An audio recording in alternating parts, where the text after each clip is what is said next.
Praise the Lord. എൻ്റെ പേര് Joseph. ഞാൻ ഗുരുവായൂരിനടുത്ത് അഞ്ഞൂര് ഇടവകയിൽ നിന്ന് വരുന്നു. ഇതെൻ്റെ ഭാര്യ ഡീന ജോസഫ്.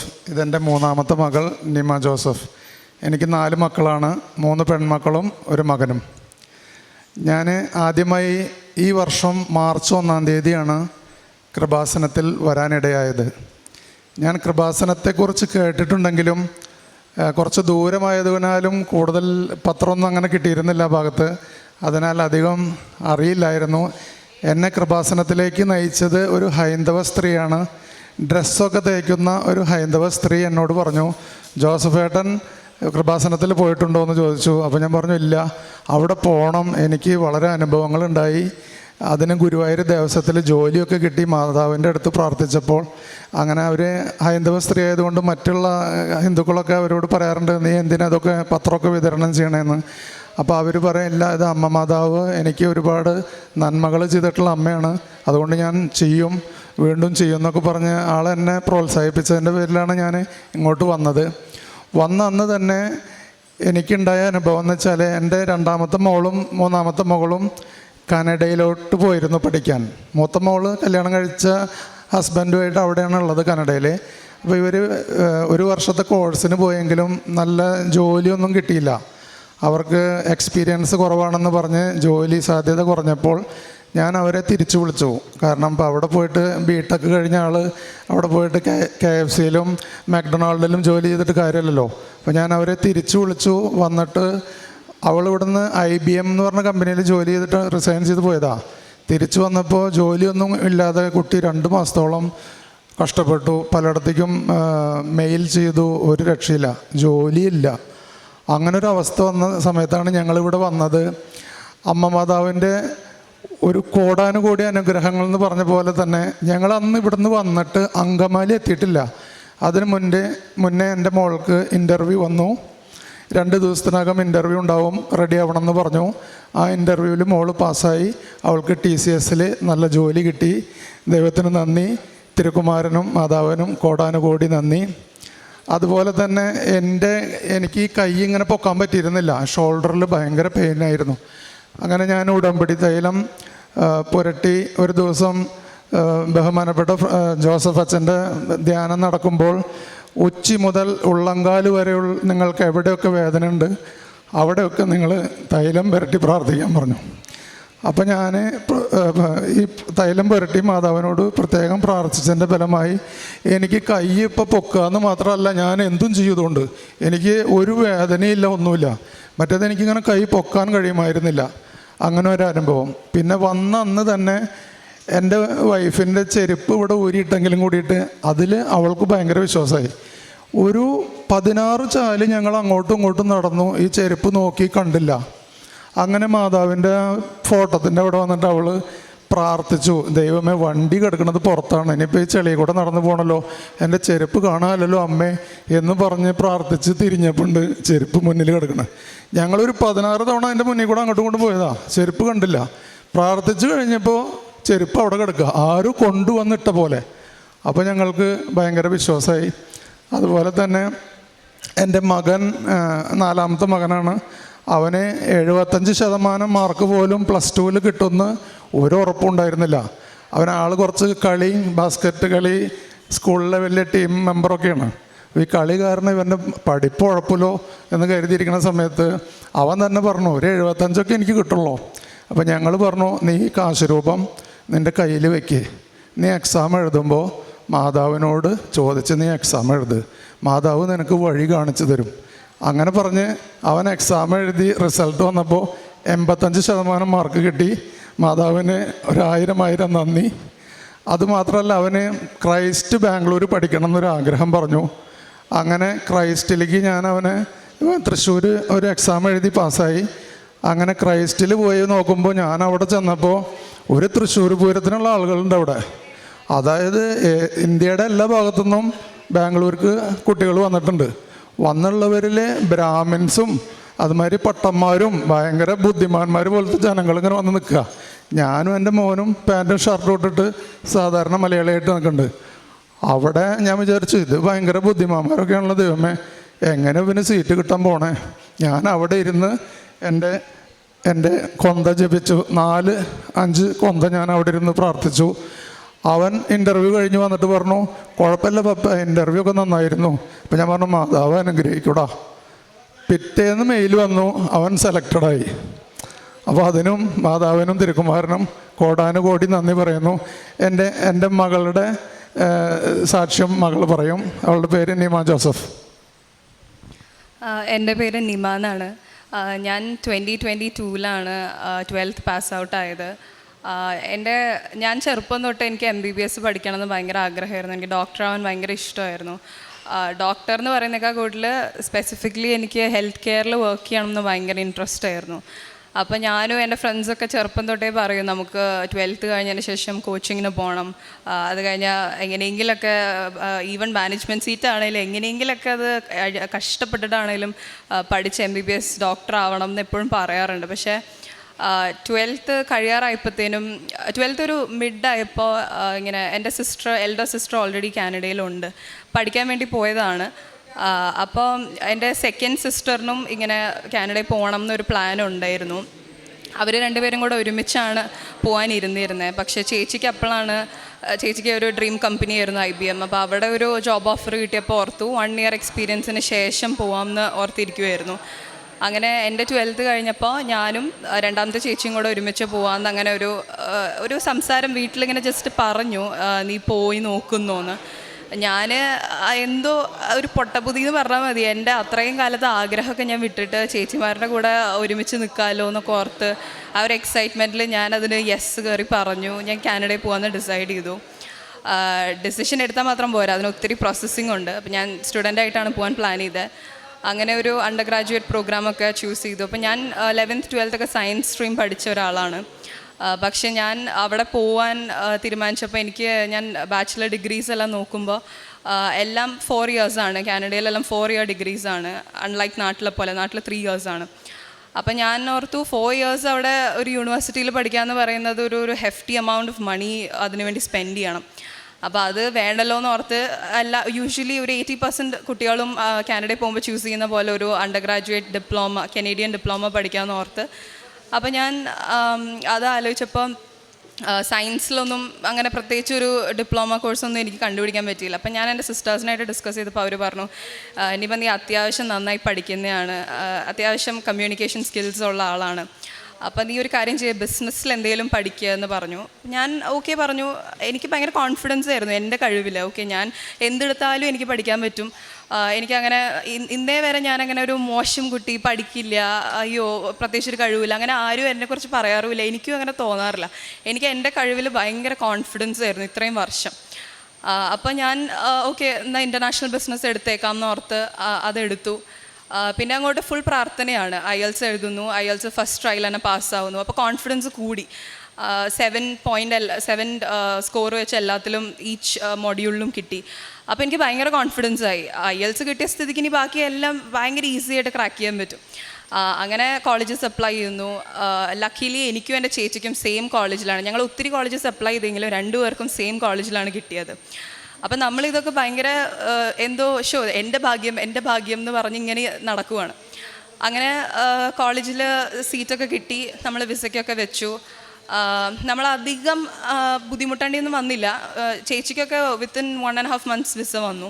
എനിക്കാണ് ഒരു ഇച്ചിരി കൂടെ വൈകിയത്, 2-2.5 മാസം എടുത്തു. പക്ഷേ ആ സമയത്ത് കോവിഡ് ടൈം ആയതുകൊണ്ട് യൂഷ്വലി വിസ പ്രോസസ്സ് ചെയ്യാനുള്ള ടൈം എന്ന് പറയുന്നത് തന്നെ 3-3.5 months ആണ്. അപ്പോൾ taking that into consideration എനിക്ക് ആ ടൈം വലിയ അധികമായിട്ട് തോന്നിയില്ല. പക്ഷെ എന്നാലും കുറച്ച് ടെൻഷനൊക്കെ ഉണ്ടായിരുന്നു. അങ്ങനെ ഫൈനലി വിസ കിട്ടി. ഭയങ്കര എക്സൈറ്റഡ് ആയിരുന്നു. എല്ലാവർക്കും ഇവിടെ ഒരുപാട് പേര് എനിക്കറിയാം പുറത്തു പോകാൻ വേണ്ടി പ്രാർത്ഥിക്കാനും നിയോഗം വെച്ച് പ്രാർത്ഥിക്കാനൊക്കെ ആയിട്ട് ഒത്തിരി പേര് ഇവിടെ വരുന്നുണ്ട്, ഒരുപാട് അബ്രോഡ് കൺട്രീസിലേക്ക് പോകാനായിട്ട്. അപ്പോൾ അവരുടെയൊക്കെ ഉള്ളിലൊരു എക്സൈറ്റ്മെൻറ്റ് എന്താണെന്ന് നിങ്ങൾക്ക് ഊഹിച്ചാൽ മനസ്സിലാവും. അപ്പോൾ അതേ സെയിം എക്സൈറ്റ്മെൻറ്റിലാണ് ഞാനും ചേച്ചിയും പോകാൻ വേണ്ടി ഇരുന്നായിരുന്നത്. അങ്ങനെ ഫുൾ പ്ലാനിങ് ആയി, ഇങ്ങനെ ചെയ്യണം അങ്ങനെ ചെയ്യണം, പാർട്ട് ടൈം ചെയ്യണം, അങ്ങനെ ആകെ പ്ലാനിങ് ആണ്. അങ്ങനെ ഞങ്ങൾ ഡിസംബർ ലാസ്റ്റ് വീക്കാണ്, ക്രിസ്മസിൻ്റെ തൊട്ട് മുന്നേ 22 December 2022 ഞങ്ങൾ അങ്ങോട്ട് പോകുന്നത്. അവിടെ എത്തിയപ്പോൾ like you all no, Canada ഭയങ്കര എക്സ്ട്രീംലി കോൾഡ് കൺട്രിയാണ്. സ്പെഷ്യലി ഞങ്ങൾ രണ്ടുപേരും നിന്നിരുന്നത് സഡ്ബറി എന്ന് പറയുന്ന ഒരു സിറ്റിയിലായിരുന്നു. അപ്പോൾ അവിടെ യൂഷ്വലി -45 -50 ഒക്കെ ഭയങ്കര കോമൺ ആയിട്ടുള്ള വെതറുള്ള സ്ഥലമാണ്. പക്ഷേ തണുപ്പൊന്നും അല്ല എന്നെ അവിടെ ഡിഫീറ്റ് ചെയ്തത്. തണുപ്പൊക്കെ പിന്നെ അഡ്ജസ്റ്റ് ചെയ്യാമെന്ന് ഓർത്താണ് ഇരുന്നുകൊണ്ടിരുന്നായിരുന്നത്.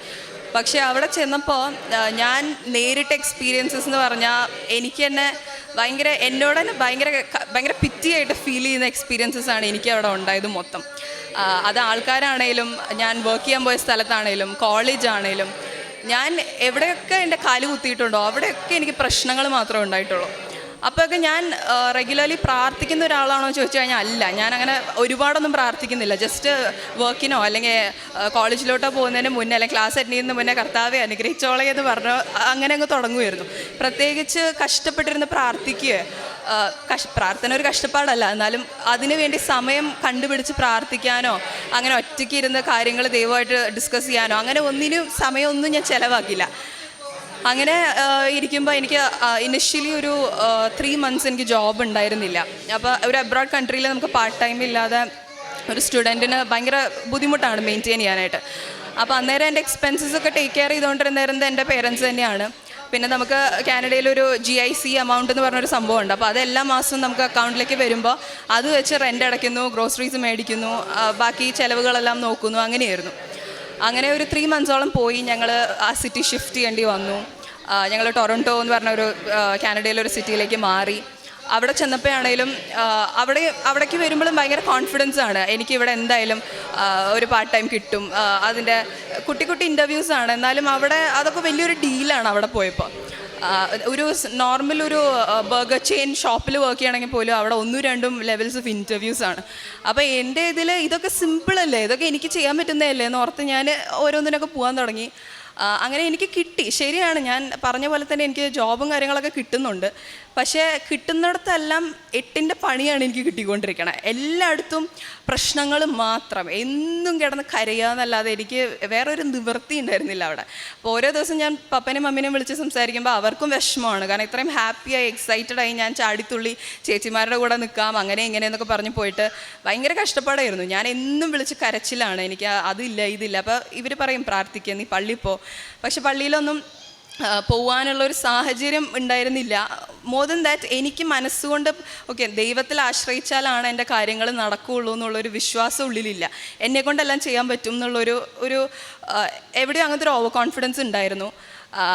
അത് തന്നെയാണ് എന്നെ ഇപ്പം ഞാൻ നിൽക്കുന്ന സ്റ്റേജിലേക്ക് എത്തിച്ചതും. അങ്ങനെ എൻ്റെ ഓവർ കോൺഫിഡൻസ് കൂടി എനിക്ക് കിട്ടുന്നതെല്ലാം മോശം എക്സ്പീരിയൻസസ് ആയി തുടങ്ങി. അങ്ങനെ മാസങ്ങൾ പോയി തുടങ്ങി. ഒരു 2-3 സെമസ്റ്റർ ആയപ്പോൾ ഈ പറഞ്ഞ പോലെ ഞാൻ സയൻസ് എടുത്ത് പോയ ഒരാളാണ്. അപ്പോൾ ബിസിനസ് എനിക്ക് ഹാർഡാവുന്ന ആരും വിചാരിക്കുന്നില്ല, പക്ഷേ എനിക്കത് ഹാർഡായി. അങ്ങനെ ഞാൻ എൻ്റെ 2nd സെമ്മിൽ വെച്ച് ഞാനൊരു സബ്ജക്റ്റിൽ ഫെയിലായി. അപ്പോൾ എൻ്റെ ലൈഫിൽ ആദ്യത്തെ ഫെയിലിയറാണത്. ഞാൻ ത്രൂ ഔട്ട് നന്നായി പഠിച്ച് എല്ലാവരെയും പ്രൗഡാക്കുന്നൊരു പേഴ്സണാണ്. മോർ ദൻ ദാറ്റ് എന്നെ തന്നെ ഭയങ്കര പ്രൗഡായിട്ട് ഞാൻ കാണുന്നൊരു വ്യക്തിയായിരുന്നു.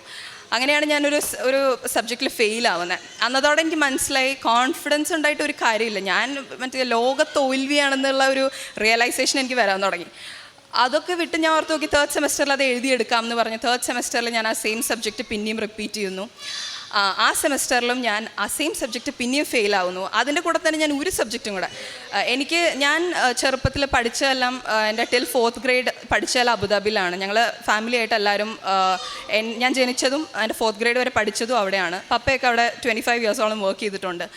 അപ്പം ആ ഒരു കോൺഫിഡൻസിൽ ഇംഗ്ലീഷ് നന്നായിട്ട് അറിയാം, എനിക്ക് സംസാരിക്കാൻ പറ്റും, എനിക്കത് ഹാൻഡിൽ ചെയ്യാൻ പറ്റും എന്നുള്ളൊരു കോൺഫിഡൻസ് ഉണ്ടായിരുന്നു. അങ്ങനെ ഇരുന്ന് എനിക്ക് എൻ്റെ ഫൈനൽ ഗ്രേഡ് ആ സബ്ജക്റ്റിൽ വരുന്നത് വരെയും എൻ്റെ മാർക്സ് 80% ആണ് on 100.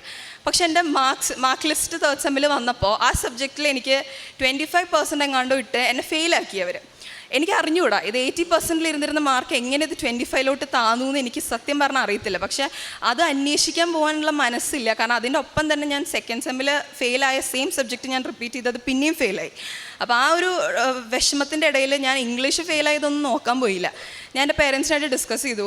അവർ പറഞ്ഞു, നീ ഒരു കാര്യം ചെയ്യുന്നത്, നിനക്ക് എന്താ തോന്നണത്, നിനക്കിത് റിപ്പീറ്റ് ചെയ്യാൻ പറ്റുമോ അതോ നിനക്ക് തിരിച്ച് വരണോ നാട്ടിലോട്ട്. അപ്പോൾ എല്ലാവർക്കും അറിയാവുന്ന പോലെ വലിയൊരു എമൗണ്ട് സ്പെൻഡ് ചെയ്തിട്ടാണ് നമ്മൾ ലോണിലൊന്നും അല്ല പോയിരിക്കുന്നത്. അപ്പോൾ ഫുൾ ഫീസും 2 ഇയറിനെ പേ ചെയ്തിട്ടാണ് പോയിരിക്കുന്നത്. അപ്പോൾ അത്രയും ഒരു എമൗണ്ട് പേ ചെയ്തിട്ട് തിരിച്ച് നാട്ടിലോട്ട് വരണമല്ലോ എന്നുള്ളൊരു വിഷമമുണ്ട്.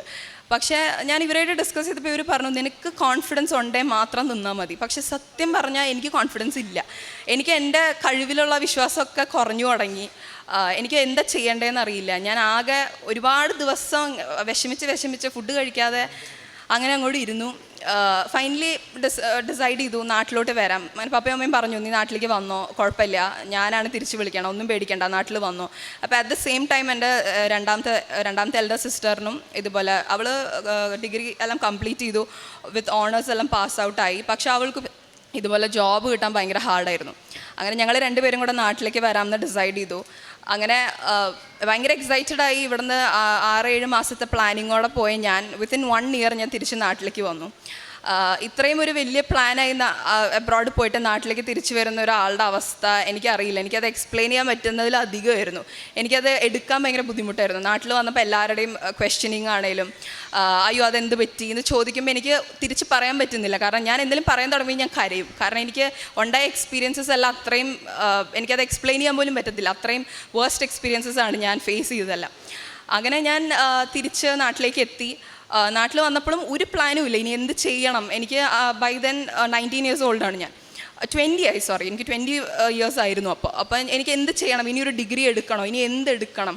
കോൺഫിഡൻസ് എന്ന് പറയുന്ന സാധനം എൻ്റെ ഒരു 10 മീറ്റർ അപ്പുറത്ത് പോലും എനിക്ക് കാണാനില്ല. കോൺഫിഡൻസ് എന്താണെന്ന് പോലും എനിക്കറിയില്ല. അത്രയും കാലം എല്ലാവരോടും ഭയങ്കര സ്മാർട്ടായി സംസാരിച്ചിരുന്ന എനിക്ക് ക്രൗഡ് ഭയങ്കര പേടിയായി. എനിക്ക് ആളുകളോട് സംസാരിക്കാൻ ഭയങ്കര പേടിയാണ്. ഒരാളുടെ മുഖത്ത് നോക്കി സംസാരിക്കാൻ ഭയങ്കര പേടിയാണ്. എല്ലാത്തിനും ഒരു ഭയങ്കര ഫിയറായി തുടങ്ങി ലൈഫിൽ. പേരൻസിൻ്റെ അടുത്തും സിബ്ലിങ്സിൻ്റെ അടുത്തും മാത്രം സംസാരിക്കും. ഈവൻ എൻ്റെ ബെസ്റ്റ് ഫ്രണ്ട്സിൻ്റെ അടുത്ത് പോലും ഞാൻ സംസാരിക്കാറില്ല. എനിക്ക് എന്ത് പറയണം എന്ന് പോലും അറിയില്ല. എനിക്ക് ഒരാളുടെ മുഖത്ത് നോക്കാനുള്ള കോൺഫിഡൻസ് ഇല്ല. എല്ലാം നഷ്ടപ്പെട്ടു. അങ്ങനെ ഇരിക്കുമ്പോഴാണ് ഇതുപോലെ പപ്പയുടെ അടുത്ത് ഇങ്ങനെ ഒരു ഹിന്ദു ആൻറ്റിയാണ്. പുള്ളിക്കാരി നമ്മുടെ വീട്ടിൽ പപ്പയുടെ ക്ലോത്ത്സ് എല്ലാം അയേൺ ചെയ്യുന്ന ഒരു ആൻറ്റിയാണ്.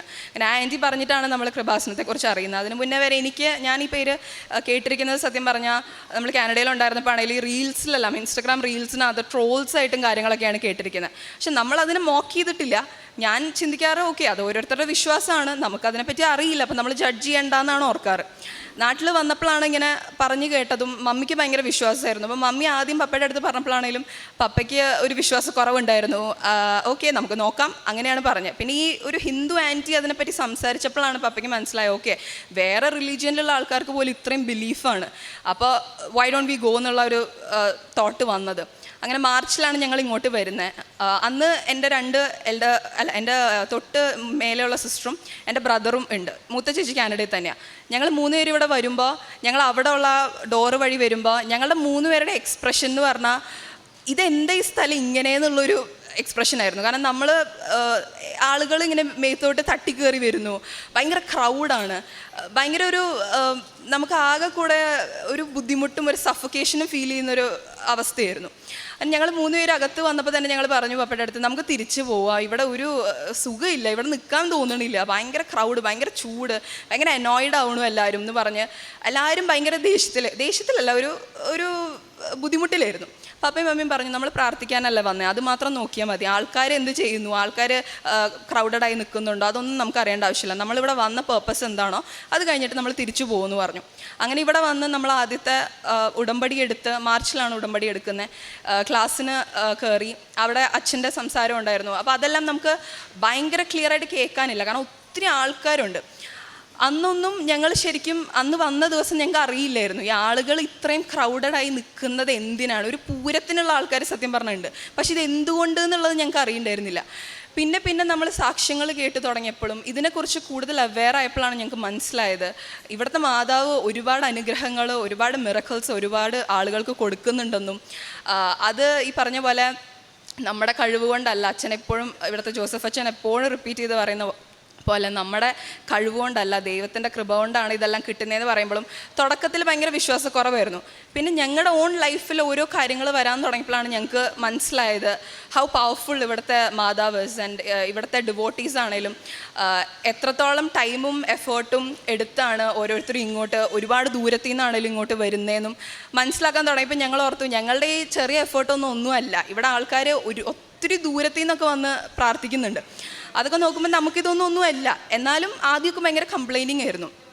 അങ്ങനെ ഫൈനലി ഞങ്ങൾ ഇവിടെ വന്ന് പ്രാർത്ഥിച്ച് ഇപ്പം പറഞ്ഞ പോലെ ഒരുപാട് അനുഗ്രഹങ്ങൾ ഓരോരുത്തർക്കായി കിട്ടാൻ തുടങ്ങി.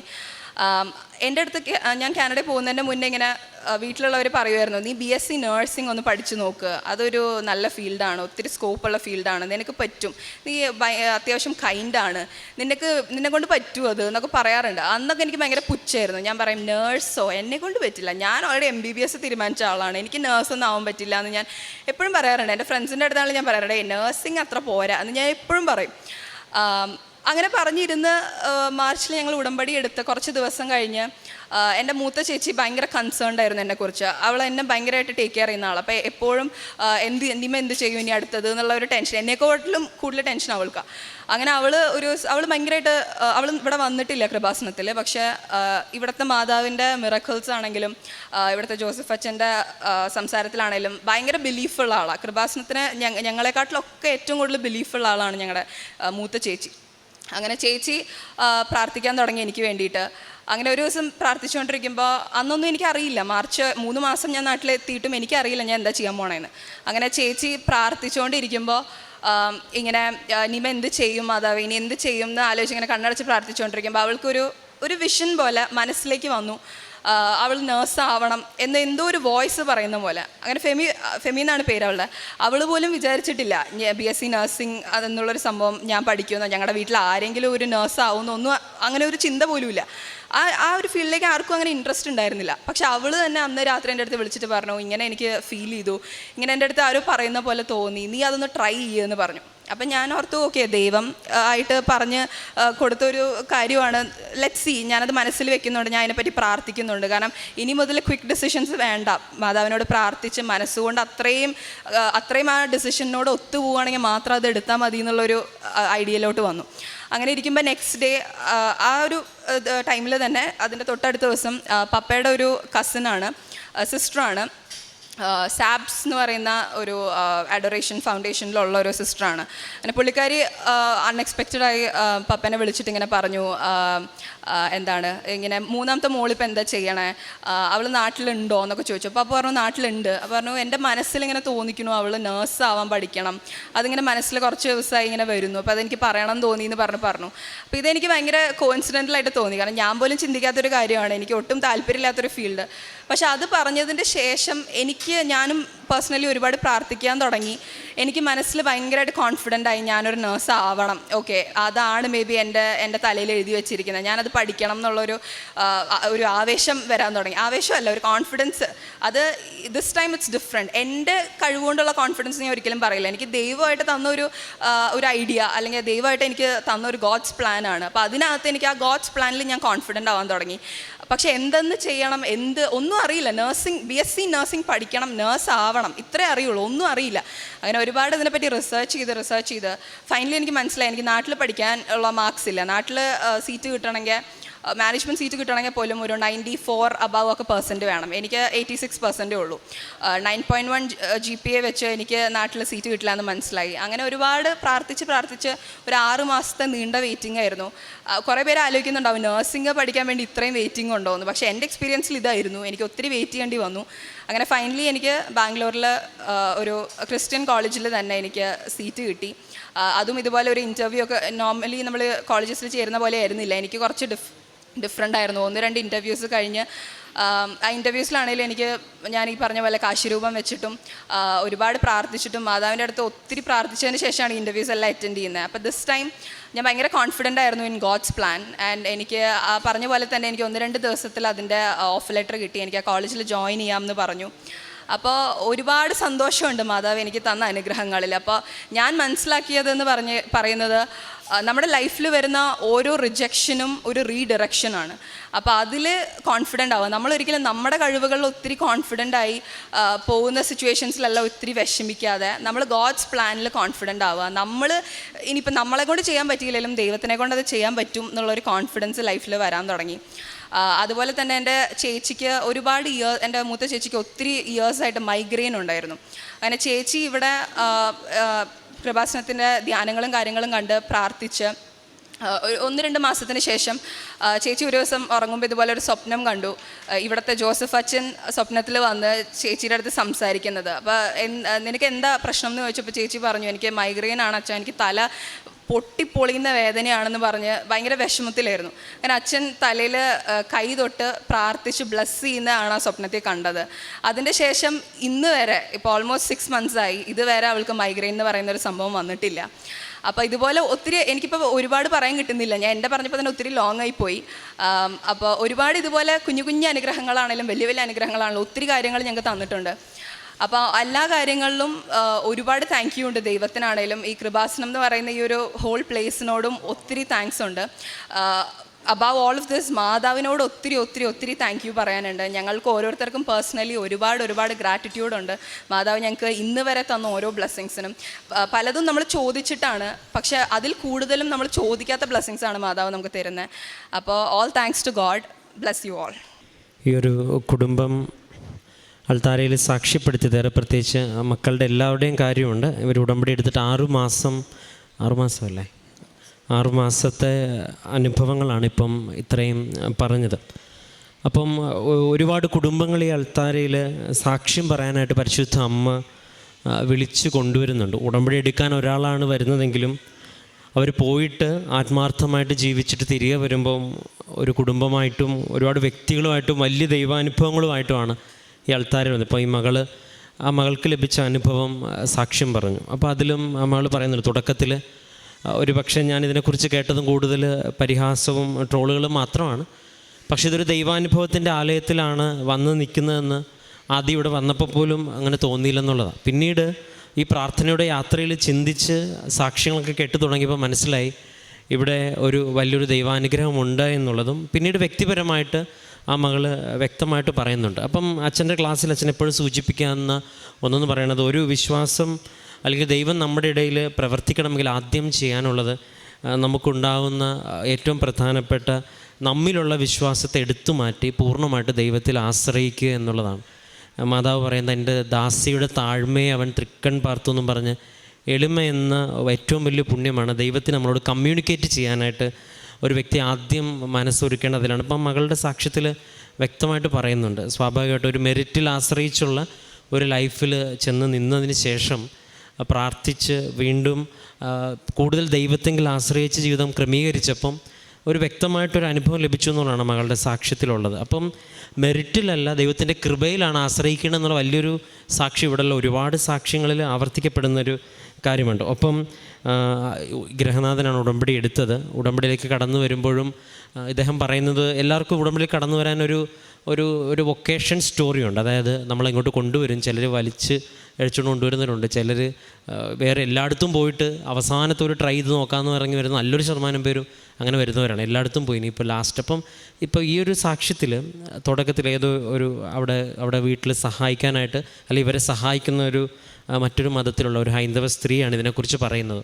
അപ്പം ഈശോയും മാതാവും ഒരു മതത്തിൻ്റെതോ ഒരു വ്യക്തിയുടെയോ ഒന്നും സ്വന്തമല്ല. കർത്താവിനെക്കുറിച്ച് പറയുന്ന ഫസ്റ്റ് സ്റ്റേറ്റ്മെൻ്റ് എന്ന് പറയുന്ന എല്ലാ മനുഷ്യർക്കും വേണ്ടിയുള്ള രക്ഷയുടെ സദ്വാർത്ത എന്നാണ്. അത് ആരാണോ അവൻ്റെ കൽപ്പനകൾ പാലിക്കുന്നത് അവനെ തന്നെ വെളിപ്പെടുത്തും എന്നുള്ളത് ഈശോയുടെ ഒരു ഏറ്റവും വലിയൊരു റെവലേഷൻ്റെ ഭാഗമാണ്. അത് നിങ്ങൾ ഈ അൾത്താരയിൽ സാക്ഷ്യങ്ങൾ സ്ഥിരം കേൾക്കുമ്പോൾ നിങ്ങൾക്കത് ക്ലിയറായിട്ട്, അല്ലെങ്കിൽ നമുക്ക് എല്ലാവർക്കും അത് ക്ലിയറായിട്ട് മനസ്സിലാവും. ഇവിടെ കൂദാശകളെക്കുറിച്ചും ജപമാലയെക്കുറിച്ചും ബൈബിളിനെക്കുറിച്ചും ഏറ്റവും കൂടുതൽ ആഴത്തിൽ സംസാരിച്ചിട്ടുള്ളത് വെറും 3-4 മാസം മുമ്പ് ബൈബിൾ വായിക്കാൻ തുടങ്ങിയവരും ഈശോനെ മാതാവിനെ വിളിക്കാൻ തുടങ്ങിയവരും ജപമാല ചൊല്ലിയവരുമാണ്. അതിൻ്റെ അർത്ഥം തന്നെ ഈ പ്രാർത്ഥനയ്ക്ക് ശക്തിയുണ്ടെന്നാണ്. ഫസ്റ്റ് സെക്കൻഡ്, ഇതൊരു അഭിഷേകത്തോടെ മാറുമെന്നുള്ളതാണ്. ഇതിപ്പോൾ എല്ലാവരും സാക്ഷ്യം പറഞ്ഞ് അവസാനിപ്പിക്കും. ആ മകൾ പറയുമ്പോഴും ഈ കുടുംബം പറയുമ്പോഴും അവസാനം ചെന്ന് ലാൻഡ് ചെയ്യുന്നത് മുഴുവൻ ദൈവത്തിനെല്ലാം സാധ്യമാണ്. പ്രാർത്ഥനയോടെ നമ്മളെല്ലാ ജീവിതത്തിൽ മുന്നോട്ട് പോവുകയാണെങ്കിൽ എന്തിനേയും അതിജീവിക്കാൻ നമുക്ക് പറ്റുമെന്നുള്ളത്. അപ്പം വേറെ മക്കളുടെ സാക്ഷ്യവും പറയുന്നുണ്ട്. അതിൽ ഉടമ്പടി ആരാധനയ്ക്ക് റെഫറൻസ് ഉണ്ട്. അപ്പോൾ ഉടമ്പടിയിൽ നിൽക്കുന്ന ഒരു വ്യക്തിയെ പരിശുദ്ധ അമ്മ ബോധ്യത്തോടെ അൾത്താരയിൽ എത്തിക്കുന്നത് വരെയുള്ള ഈ യാത്രയിൽ നമ്മൾ ശ്രദ്ധിക്കാനുള്ള ഒന്നാണ് വിശ്വസ്തയോടുകൂടി പ്രാർത്ഥനയോട് ചേർന്ന് നിൽക്കുക. അതിന് നമ്മളെ സഹായിക്കുന്ന 2 കാര്യങ്ങൾ. ഒന്ന്, ഉടമ്പടി ആരാധന. 2, സാക്ഷ്യങ്ങൾ. നിങ്ങൾക്കറിയാം, ഓരോരുത്തരും ഇതുപോലെ അല്പവിശ്വാസത്തോടും വിശ്വാസമില്ലാതെയും സാഹചര്യത്തിന് സമ്മർദ്ദത്തിലൂടെ വന്നതിന് ശേഷം അവർ ജീവിതത്തിൽ കിട്ടിയ അനുഭവങ്ങൾ സത്യസന്ധമായിട്ട് വളരെ ചുരുങ്ങിയ ഭാഷയിൽ പറയുന്നത് പ്രാർത്ഥനയോടെ കേൾക്കുമ്പോൾ തന്നെ നമുക്കതൊരു അഭിഷേകമായിട്ട് മാറും. അപ്പം ഈ ഒരു കുടുംബത്തിൻ്റെ സാക്ഷി, ഈ ഒരു കുടുംബത്തിൻ്റെ എല്ലാ കുടുംബങ്ങളുടെയും വ്യക്തികളുടെയും സാക്ഷ്യം ഉടമ്പടി എടുത്ത് നമ്മളെല്ലാവരും സഹായിക്കട്ടെ എന്നും, ഒപ്പം ഈ കുടുംബത്തിന് ഈ ചുരുങ്ങിയ കാലയളവിൽ ഇത്രയോളം ദൈവാനുഭവങ്ങൾ നൽകിയതിനും ഈ കുടുംബത്തിൻ്റെ അനുഭവം നമുക്ക് എല്ലാവർക്കും ഒരു സഹായകമാകട്ടെ എന്ന് പ്രാർത്ഥിക്കുകയും പരിശുദ്ധപ്പനയുടെ പ്രത്യക്ഷണത്തിൻ്റെ സാക്ഷിയാക്കി ഈ കുടുംബത്തെ മാറ്റിയതിന് നമുക്ക് കരങ്ങളടിച്ച് ദൈവത്തിൻ്റെ നാമത്തിന് മഹത്വം പറയാം. അത്യപൂർവ ദൈവാനുഭവങ്ങൾ ഇനി നിങ്ങൾക്കും സ്വന്തം. ഈ യൂട്യൂബ് ചാനൽ ഇതുവരെ സബ്സ്ക്രൈബ് ചെയ്തിട്ടില്ലെങ്കിൽ ഇപ്പോൾ തന്നെ സബ്സ്ക്രൈബ് ചെയ്യുക. ഈ വീഡിയോ ഇപ്പോൾ തന്നെ നിങ്ങളുടെ സുഹൃത്തുക്കൾക്ക് ഷെയർ ചെയ്തുകൊണ്ട് കർത്താവിൻ്റെ പ്രേക്ഷിതരാകുക.